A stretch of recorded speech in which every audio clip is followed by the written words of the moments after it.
I relate to Boris Johnson in the sense that I know that if you've had the kind of educational background and work experience background that both he and I have had, there's absolutely no way you should be Prime Minister. And I'm aware of that. For me, he appears to have been unaware of it. Hi, I'm Anoosh Chakelian. I'm Britain editor of the New Statesman, and today I'm interviewing Andy Zaltzman, the stand-up comedian and broadcaster. Andy has presented the Bugle weekly satirical podcast since 2007, and he's been involved with a few Radio 4 shows, currently presenting the News Quiz. Hi, Andy. Thanks so much for joining us. Obviously, this is the New Statesman podcast, so we want to talk mainly politics. You've been satirising politics since the height of New Labour. I just wondered, have you found it easier or harder to find the humour since then? It's really varied, to be honest. I mean, doing political comedy in certainly the last 2 years, really the last 5 or 6, has felt that there's a sort of repetitive element to it, and that the news has not changed a great deal. So one of the great challenges is to try and find fresh angles on things, fresh ways of looking at politics. But it has unquestionably, I think, challenged political comedians all around the world, really. I mean, with Trump in America, when the whole world became comedians, the challenge of finding interesting ways of addressing it and relevant ways of addressing the most important parts of what he represented. Brexit here obviously has been, certainly for sort of 3 or 4 years, just totally dominant as an issue, and obviously it was divisive. So it was certainly a comedic challenge to keep it fresh and interesting and hopefully insightful. And then, yes, COVID has just been, I mean, it's such a difficult thing, I think, comedically, from a political point of view, because there are so many things that we don't know yet about it, even now, in terms of what has been the right and wrong ways to deal with things, and whether we ever know that, I'm not entirely sure. But yes, the just repetitive nature of news, I think, has been the sort of biggest challenge, rather than necessarily the political persuasion of who's been in power. Right, okay, yeah, because when I tell people who I've not met before that I write about politics, they sometimes say things like, oh, well, this is obviously a gift for you, either talking about Boris Johnson or maybe the Brexit wars back in the day, or even the coalition, which was sort of a novelty in its time. And I wonder whether, do people say the same thing to you about being a satirist? And do you agree that it's a gift, or do you think, like you say, you've found it challenging? Well, it's a bit of both, really. I mean, it is a gift in a way, but it's not necessarily a gift you want to have. And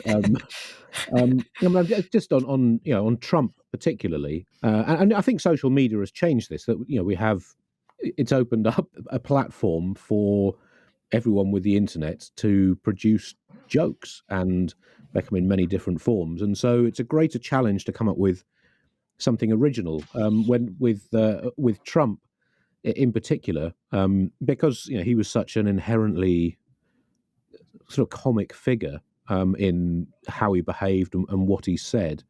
To actually, from a satirical point of view, to get to what is really relevant about him, you sort of had to almost try and ignore the nonsense that came with him. I found myself the only way I found of doing something that I was fairly convinced was definitely original about Donald Trump and no one else was doing was in my stand-up shows. I printed out a 3D copy of his brain and unveiled it as a cauliflower on a tripod, and then stuck probes into it to try and sort of change his brain, and then made his disembodied brain talk about pre-war cricketers. And I was pretty convinced, using kind of chopped up footage of him speaking, I was pretty convinced no one else was doing that. But that was the extent I had to go to. I don't think anyone else had Trump talking about Don Bradman. With Brexit and COVID as sort of big social political issues, it's been the same. But everyone is doing comedy about it, so you have to keep searching for new, fresh ways of doing it and fresh angles. And some people have gone the other way, actually, haven't they? Comedians who have said, well, this is far too serious to mock. And one of Labour's lines, actually, about Boris Johnson is, the joke isn't funny anymore. And I wonder whether you've ever grappled with that morally. Have you ever thought, actually, making a joke about Donald Trump with a vegetable, maybe I shouldn't be doing this, maybe this is the death of democracy, or, Well, yeah, but I think, that's the joy of comedy, really. You can make obliquely very serious points in a very ridiculous way, and that's often how the best satirical comedy works. I think, and I don't think. I mean, obviously, comedy comes in many forms. We tend to lump it all together in a way that you wouldn't lump music together, and compare dance music with chamber music or whatever. But so comedy can obviously it doesn't need to be political. But if you are doing political comedy, there shouldn't be any issues that you shy away from at all. I think obviously there's ways of treating them that I ideally want to do it sort of sensitively, and there's certain issues that need more background research. But no, I don't think there's anything that is too bleak for satirical comedy. But the challenge is to make it funny in the first instance, and then any satirical point sort of hopefully emerges from within the comedy rather than making a point and then a joke. Ideally, you want them to be sort of merged together. Yeah, and in your tour, actually, your audience gets to suggest topics for you to riff on, and I wonder, that's almost like a Wild West, isn't it? Is there anything that you kind of pray doesn't come up, or do you like having that random raw material? I really enjoy having the randomness of it. So it's called Satirist for hire, and I encourage people who are coming to email in advance, but then I also take orders at the start of the show, either when people are coming in or when they're sitting down just before the beginning of the show, and try and come up with a few sort of off the cuff responses to that. When I've been doing the shows on and off for a while now, and I thought initially it would be mostly politics, but actually most of the things people send in are fairly ridiculous. So the show has quite a nice sort of inbuilt balance that there will be people asking about the big issues of the time, whether specifically kind of topical issues or the more kind of broad, long running issues. But then there will also be stuff about sport. I generally get a few questions about cricket due to my parallel life as a cricket statistician, and just nonsense about when someone asked me to satirize every single Pokemon at a gig, of which there's 700 and something. And it's quite nice to have that in political comedy, to be able to leaven what might be the sort of more serious stuff with more absurdity.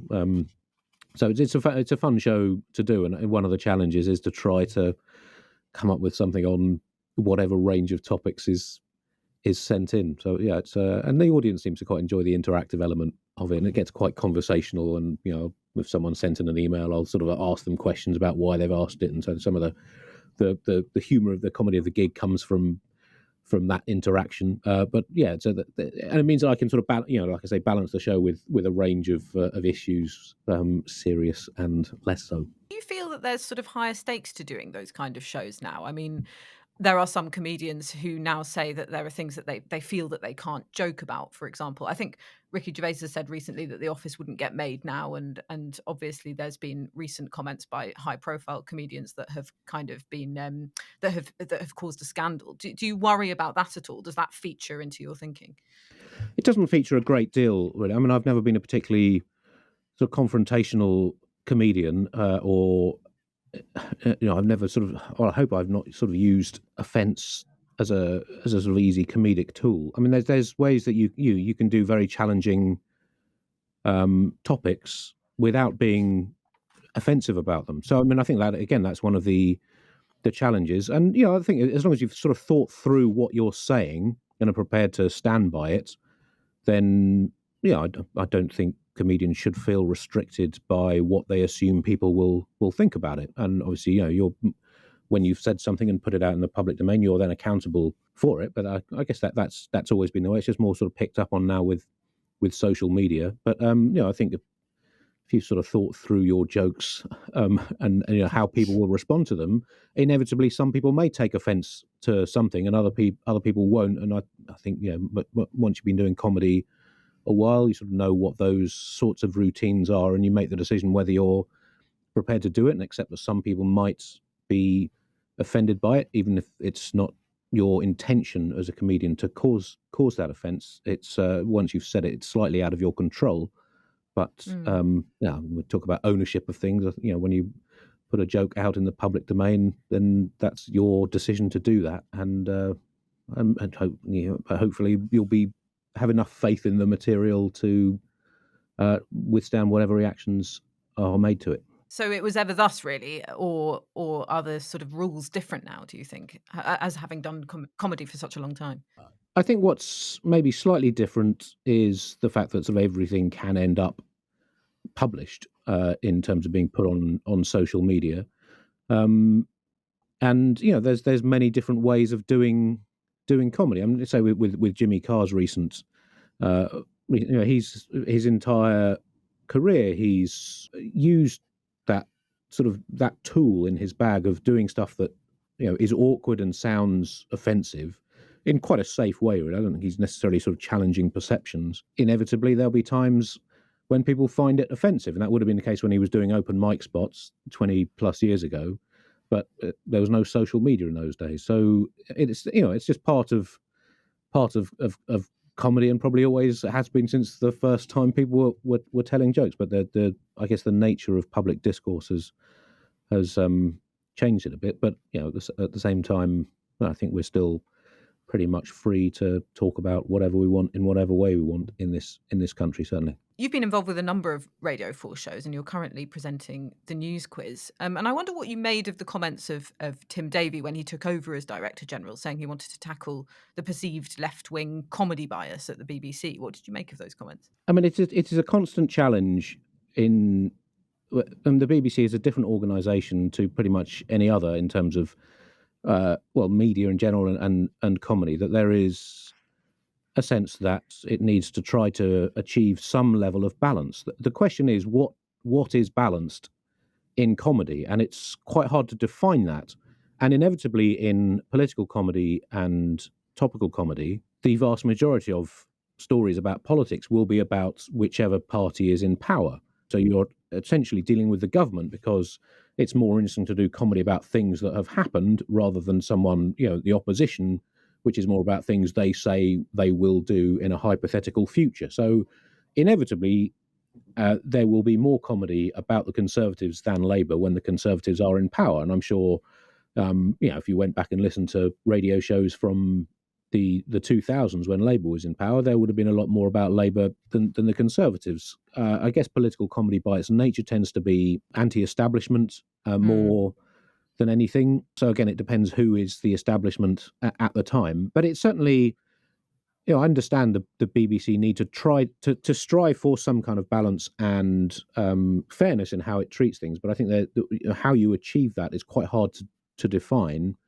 And from my point of view, I just try to make sure that whatever subject we're doing on the News Quiz, I've tried to sort of research it and make sure that I think whatever the jokes are valid and relevant, and whatever satirical points are being made, whether directly or obliquely, are justified. I've been doing the News Quiz now I'm in my 5th series as host, and I've not had any interference at any point, any sort of executives telling me to not do certain topics or certain treatments. We try to make sure over the course of a series we have a balance of panelists. But at the moment, obviously, the majority of the comedy will be about Johnson and the Conservatives because they're the ones doing stuff. Yeah, and we've had a Conservative-led government since 2010, so it's been quite a while. Yes. And you must have come across a few politicians in your time. I just wondered, have you ever had a chance to bond with Theresa May over your love of cricket? No, I've not met Theresa May. I've not met that many politicians, but that's one of the joys of sports, is you can lay aside everything else and live in this entire kind of fictitious parallel universe, which is why I think it's proved so popular for such a long time. It is everyone's escape from reality. And another parallel, you did classics at Oxford, as did a certain Boris Johnson. And I just wondered, he brings it a lot into at least his rhetoric, and I wonder, do you bring it into your work at all today? And also, do you relate at all to his proclamations? Well, I mean, I relate, I guess, to Boris Johnson in the sense that I know that if you've had the kind of educational background and work experience background that both he and I have had, there's absolutely no way you should be Prime Minister. And I'm aware of that. For me, he appears to have been unaware of it. Other than that, believe in yourself. Well, yeah, I think there's a time when that's bad advice. So, in terms of using classics, the ancient world in comedy, it's not so much kind of using the language, which can erect an instant barrier with an audience.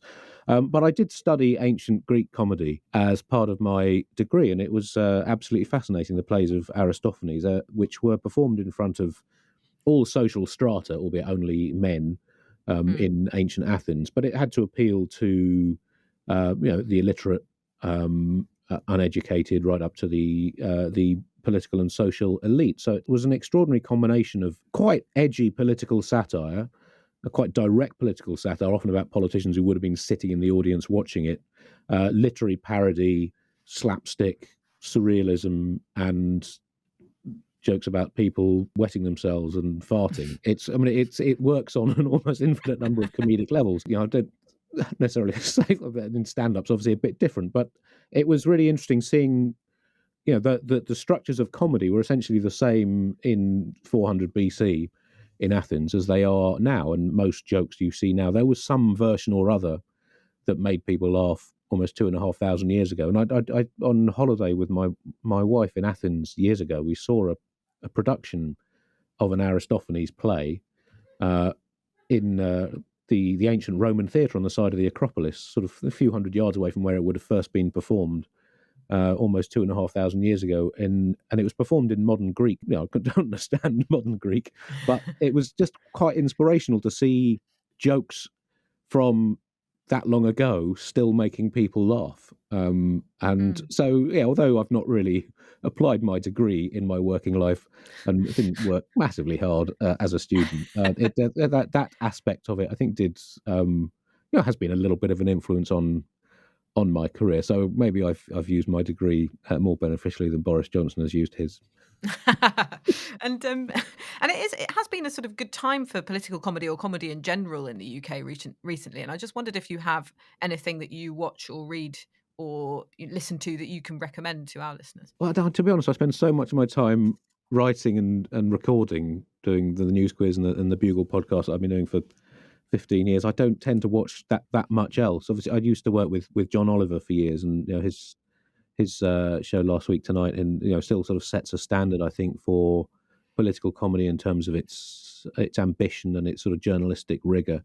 And we did the Bugle together for about eight or 9 years before he no longer had time for it. It's been great sort of seeing his success in America, and I think that level of political comedy that came through the Daily Show where John joined in 2006, Jon Stewart's show, that sort of has set a bar, I think, for political comedy on that's probably raised standards around the world. Yeah, and how do you feel about getting back on stage? Obviously, some people might not have been to a theatre for 2 years. Are you worried that the audience is suddenly going to be sort of rabid and unleashed? Rabid and unleashed probably sounds quite fun for a comedy gig.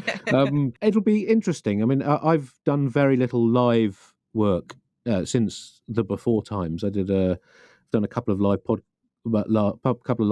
shows in the last 6 months. I did a couple of stand-up gigs in Australia when I was out there working on the Ashes with Test Match Special. But yeah, this is my first stand-up in the UK for over 2 years. So the audience may be rusty, I may be rusty. Hopefully we can share our journey back to hopefully happier times. Thanks so much for joining us on the New Statesman podcast, and Pleasure. Good luck with the tour. If you enjoyed that, you can see more on the New Statesman website and subscribe to our YouTube channel.